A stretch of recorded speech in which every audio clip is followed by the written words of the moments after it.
que l'étoile ne se craquelle pas avec le temps, c'est là qu'elle m'est apparue, me regardant avec ses petits yeux ronds accusateurs. Oui, elle était là, la marmotte. Et elle me dit...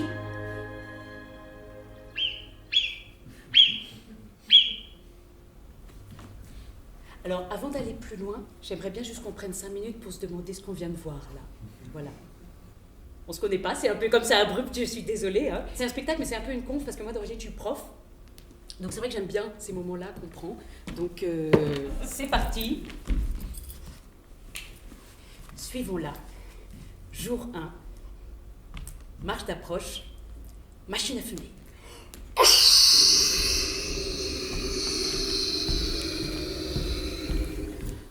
Alors, dans la montagne, il y a des gens qui passent, puis il y a aussi des gens qui vivent.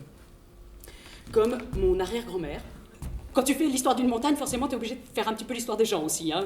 Et ça, c'est un géographe du 19e siècle, Élisée Reclus, qui a le premier théorisé cette question-là, c'est-à-dire comment tu passes d'une géographie physique à une géographie humaine, et comment le lieu peut avoir de l'influence sur la vie des gens, tout simplement. Bon, ben voilà, je pense que ça sert à rien de se mentir, il y a un moment, il faut être honnête. Moi, par exemple, je vous mens pas.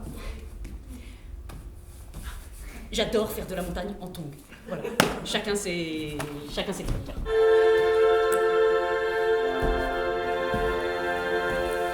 Mais...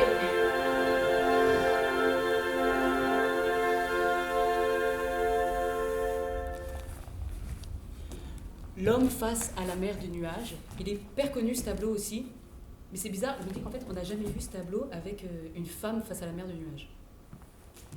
Alors que c'est agréable quand même comme sensation.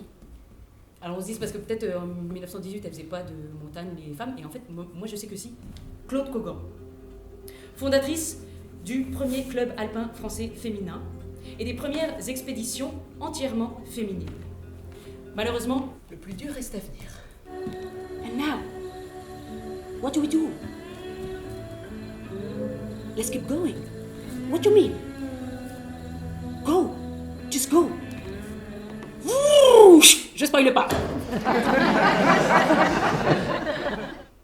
Et la marmotte, elle, comment elle raconterait cette aventure ?